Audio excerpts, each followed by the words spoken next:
Throughout the entire history of Super Smash Bros, players have debated on who truly was the most overpowered character. It might be difficult, if not at the very least controversial, to compare fighters in different installments, due in part to the drastic changes in game engines and systems, but nevertheless it makes for a fun discussion topic all the same. From Pikachu in Smash 64 to Fox in Melee to Bayonetta in Smash 4 to Steve in Ultimate, while the franchise isn't exactly known for giving each of the cast members an equal power budget, it's especially ludicrous to see just how far above everyone else these top characters are. None the more so than Brawl's Meta Knight, a fighter who was so overloaded, so overtuned, and had just the right set of attributes to ignore the universal mechanics affecting everyone else that his name very appropriately symbolizes the influence he had on the game. To give you scope on how ridiculously effective he was, players often make comments referencing him in defense of other invasive top tiers like Steve and Bayonetta, claiming their dominance came nowhere close to his, and Steve and Bayo have been frequently cited for blame as a reason for the decline of their respective versions' competitive scenes. Meta Knight's legacy had such a profound impact on the Smash Bros franchise that in spite of having a fairly respectable Smash 4 career and far from being the worst character in the game in Ultimate, the contrast between his maiden voyage in Brawl and now serves to illustrate just how strong he was. When being mid-tier is considered a severe fall from grace. Today we'll be looking through the history of the Smash Bros franchise to detail the rise and fall of Meta Knight. Most of you watching this should be well aware of the vast array of strengths nested within his repertoire in Brawl, but considering a substantial number of Ultimate players who are either too young to have gotten into Brawl in any competitive sense, or literally not even alive back in 2007, man, I'm getting old. For the sake of posterity, we should run through just exactly what made him such a force, or should I say freak of nature, in his debut entry. Coming off the breakneck speed of Melee in tandem with its many gameplay loopholes, unintended mechanics, and straight-up janks, Brawl became infamous for being a damn near competitive failure due in part to the many universal changes between the two games heavily undermining one's capacity for skill expression. Most notably, the measurable loss of hit stun prevented the execution of elaborate combo strings, greatly slowing down the pace of the game as most matches boiled down to quick 1-2 combos or stray hits. Not just that, but despite Brawl being a quote-unquote more refined game, it still contained many game-breaking quirks that skewed the matchup charts of many units. Alternative has been extensively covering all of these things on his channel, and he's far more qualified to discuss the subject matter than I am, so definitely check out his videos. In addition, the presence of the random chance for a character to trip upon initiating a dash heavily discouraged rapid movement, further slackening the pace of the game since even so much as inputting a dash could cost you your stock. Many more gameplay limitations adversely affected the cast, rendering a sizable portion of them next to unviable whatsoever. One character in particular who effectively bypassed all of these was Meta Knight. With his primarily air-focused gameplay, he could spend the entire length of a match without ever having to move on the ground, thus avoiding the possibility of tripping. Not only did he possess multiple jumps, but being one of the few characters with the ability to glide either with shuttle loop or simply by holding the jump button, he could easily maneuver throughout any stage no matter how big or small. Not just that, but with all four of his specials offering mobility of some sort, along with a plethora of offensive applications, he was emphatically uncontested. No one could go toe-to-toe with him in the air. Even with that in mind, Meta Knight still had excellent ground speed, something he has to this day. Overall, he was and still is the most mobile multi-jump character in the game. Where just that alone he wouldn't be so bad, but his offensive pressure also complemented his mobility. Starting with attack speed, Meta Knight had arguably the fastest frame data in the game. Ultimate's MK is also known for short startups, but to give you an idea of what he had, his forward tilt had a frame 3 startup, dash attack was frame 5, neutral air had frame 3, forward air was frame 6, down air was frame 4, and get this, up air was frame 2. This motherfucker had a frame 2 aerial. For reference, Ultimate Meta Knight's up air has 26 total frames, from the start of the move to the end of it. His ult up air used to have only 13 frames. Raw Meta Knight could throw out 2 up airs for each of Ultimate Meta Knight's up airs. Obviously the shield mechanics and whatnot were much different in Brawl, as aerials were in general less safe. But in terms of mashability, he makes Steve look balanced. Not just that, but virtually his entire normal moveset had transcendent priority, preventing you from clanking with him. He was one of the few characters in the game that you could mash recklessly and get away with it. Specials wise, Mach Tornado was one of the most difficult moves to challenge. It was safe on shield due to immense shield pressure and damage. Its amazing horizontal movement could also make it a near unpunishable recovery as if you didn't have enough of that already, and you can mix up how long you wanted to make it last. Shuttle Loop was already a powerful burst option with a frame 8 startup that transitioned into a glide which you could then act out of with an attack. It had tons of knockback and range, so you could use it to simply threaten space. Essentially, all 4 of his specials had applications in combat and movement, so despite his somewhat poor airspeed, you could hardly tell given the prolific amount of burst movement options in his kit. Same goes for his damage output. MK was by no means the hardest attacker in the game, but that didn't matter when he could rack up damage through his many ways of attacking. In essence, this guy had everything: speed, damage, mix-up options, recovery, movement, shield pressure, camping, everything, including a mountain of exploits and glitches like infinite dimensional key. His poor survivability and lack of a projectile was about as relevant to him as the same deficiencies are to Ultimate Sonic. When you can maneuver and have a strong approach and pressure game like Meta Knight, you can minimize the amount of times you get hit while maximizing your ability to go in.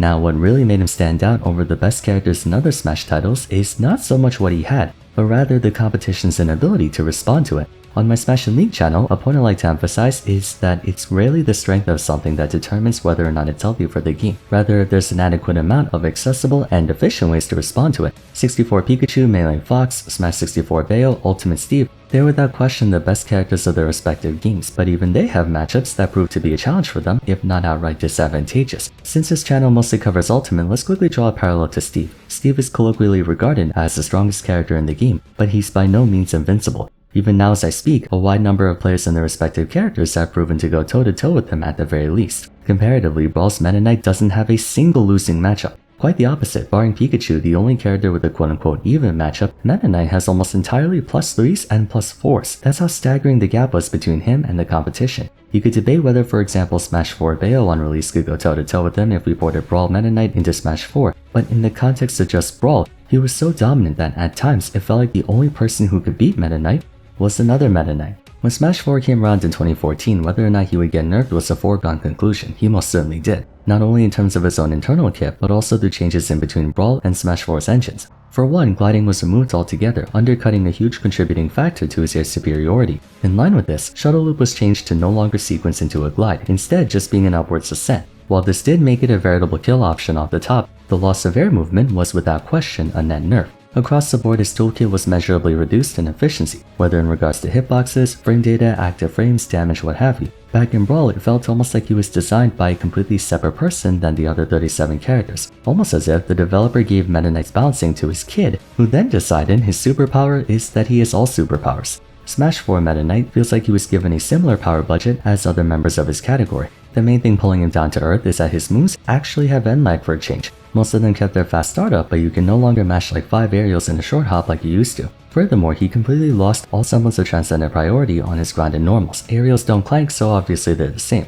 While they still retain their disjointed property, he can't power through other people's attacks anymore. Overall though, the inclusion of non-negligible end lag on his attacks and the loss of pivotal movement options like gliding were meaningful enough to where he went from someone who could brute force his way through just about everyone to someone who could reliably get outspaced, outmaneuvered, or outmashed. He's still known as one of the most mobile characters in all of Smash thanks to all 4 of his specials consisting of burst movement options, but with them being a lot more committal and punishable, his effective mobility isn't quite on the same level as other fast characters like ZSS. One of his other critical advantages, being his near insurmountable edge guarding, was pulled back a lot with the removal of edge hogging. Players could no longer deny someone from grabbing the ledge if it was already being helped, one of the main ways people take stocks in Melee and Brawl. All in all, Smash 4 Meta Knight played a lot more like a conventional character, bound by the same rules and constraints as everyone else. That being said, even with the sheer amount of nerfs he sustained during the transition to Smash 4, Meta Knight was still very strong, still being regarded as a high-tier character, which only further underscores how far above the clouds he was in Brawl relative to everyone else. With the inclusion of Rage, increased hit stun, and a few other systems changes, Meta Knight gained access to more reliable true combos and conversions, one of which being his notorious dash attack or up tilt into up air strings to zero to death most of the cast off a shuttle loop, something that people took notice to following Leo's breakthrough performance against Mr. R with the character. MK would continue to be a viable contender throughout the later stages of Smash 4's meta, but aside from maybe Rosalina, he was gatekept from the top 10 by those very top 10 characters, having a negative matchup against the likes of Cloud, Bayonetta, Diddy Kong, ZSS, and so on. By no means an underperformer, but a far cry from his glory days. Unfortunately, it seems like even his rank 16 placement wasn't humbling enough. Entering Ultimate, he was nerfed even further. What few remaining strong tools he had were further slashed in effectiveness, such as the nerfs to his dash attack's combo potential. He still has combo conversions and whatnot, but most of that has been made exclusive to low and mid percents. Otherwise, it was a combination of buffs and nerfs that prior to version updates resulted in a net negative in the grand scheme of things. The changes to universal systems were somewhat favorable for him as he benefited greatly from the reduction to landing lag on aerials, more so than others. The loss of infinite air dodging also made his edge guarding better assured if he read his opponent's panic options. But the real reason for his considerable drop in tier placement was less of him and more of the competition. Smash Ultimate's roster is the largest and most diverse we've seen, with many characters growing stronger in their own respects. To emphasize one more time, Seldom is it what you have that makes you overpowered or broken, rather if the opponent does or doesn't have ways to deal with you. While the reduction of landing lag across the board has been a big help for him, it's also been a big help for many characters, who can now reliably wall him out with massive disjoints or projectiles of their own. Numerous matchups that used to be easy wins for him back in Smash 4 have now become even, while some even matchups have become losing ones. In other words, though he hasn't changed that much in a vacuum between Smash 4 and Ultimate, many other characters have gotten better, making the competition that much tighter. For example, he used to have a winning matchup against Roy, but with the massive buffs the latter received between Smash 4 and Ultimate, Roy is now one of Meta Knight's more difficult ones. Meta Knight used to be Shulk, but now has a really tough time getting in against him. The mid-patch updates in version 8 and 13 were noticeable enough to compensate him a fair bit, but in general, Meta Knight was nerfed both through internal strength and external circumstance. On the subject of external circumstance, Meta Knight was on the losing side of history when it came to Ultimate's developing meta. Performance-wise, people have gradually warmed up to him in the latter half of the game's timeline, evidenced by his representation from many players across Japan and from Bonk and Sho in the West. Though he still has yet to reach any sort of mainstream discussion, it would be disingenuous to say that he hasn't been getting better since the early days. His zero-to-death bridge and ladder combos are still present, albeit requiring tighter execution. His edge guarding is still a force to be reckoned with all things considered, and he still maintains some of the best recovery in the game. But with Ultimate being 5 years and change in service, players have become increasingly more efficient in terms of executing their game plan. Zero-to-deaths are more abundant than ever before, and long combo strings are also ubiquitous. Nowadays, just about every cast member has some form of 0-60 and/or a modicum of surprise factor. MK's very straightforward gameplay makes him an easy target for the meta's rapidly advancing punish games, even though he himself is also improving in this regard. The scope of volatility in this game may not be on the level of Smash 4's absurd rage interactions and other up-air kill confirms, but there's a lot of random bullshit that happens in this game. Being one of the lightest characters in the game timed with ZSS, he can easily explode against the majority of the cast who has any kind of mid-percent kill confirms. Meanwhile, his own kill confirm strings are more honest and forthright. Funnily enough, most of his losing matchups are characters who have easy kill confirms at 80. Roy's jab into back air, Pac-Man's bell into forward smash, Fox's nair into up smash, Pyro's downer up smash, Diddy Kong's banana into anything. MK has to meticulously play around characters who can explode him far earlier than other characters, yet he no longer possesses the same faculty to do so compared to his Brawl iteration. Basically, throughout the entire Smash franchise, the gap was being closed on both ends. Meta Knight was getting weaker while everyone else was getting stronger. He went from being a character who was so overtuned and overloaded that he could work around or bypass all of his weaknesses, to someone whose shortcomings cannot be worked around no matter how good the Meta Knight player is, while at the same time giving everyone in the cast more tools, more stats, and more options to mount a resistance against him. Again, it's the contrast that underlines his fall from grace. In Smash Ultimate, he's a perfectly fair character. Not fair in the sense that he doesn't have BS, but fair in that he has equal strengths and weaknesses. He's smack dab in the middle of the roster, yet in the eyes of most people, this is seen as a major downfall because of how far high above the competition he used to be.